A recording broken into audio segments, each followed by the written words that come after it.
guys, this is Liliana. Welcome back to my channel. In today's video, it's an Instagram trend and I'm so excited to show you how to make this a beautiful cake made out of a rice paper. If you want to learn how to make this, well, keep on watching. Also, if you haven't done it yet, don't forget to subscribe to my channel and to click the notification bell button so you get notified of all the videos that I put up. Without further ado, let's get to it.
product. I really like how it turned out.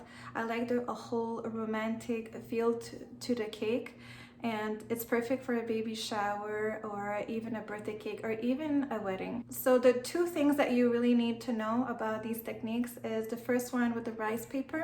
Simply dip it in water. It doesn't have to be hot, it could be cold, and you leave it for 30 seconds, 1 minute, until you see that it's completely malleable. And then you're going to put your rice paper onto parchment paper. You could use wax also, but I find that with the wax paper, it kind of has tendency of sticking even when it dries. So with parchment paper, it's better, because as soon as it's dry, completely dry, it just lifts up from the parchment paper, so it's easier for you. And the other technique would be the edible food coloring that I show you in my video. How I do my edible food coloring, I use gel food coloring mixed with vodka, but this little disclaimer, vodka, the alcohol evaporates as soon as it's dry. But if you don't trust this technique and you really don't trust it, you can use other materials such as lemon extract. So you can do the same technique and you'll have that nice shininess. It won't be as shiny, but you'll have more or less the same shininess. So I really hope you guys enjoyed, and if you did, please give it a thumbs up, and please continue showing me pictures. Many of you guys have been showing me pictures, and I really like that. You can DM me on Instagram or even send it to me on my email. It doesn't matter really. You guys don't know this, but I really enjoyed you guys sending me messages. Again, I'm trying to respond as much as I can, but sometimes it's difficult because I'm a little bit busy. But I really, really like when you guys send me messages and emails. It means the world to me. So again, thank you very much for your support. And yeah, I will see you in the next one.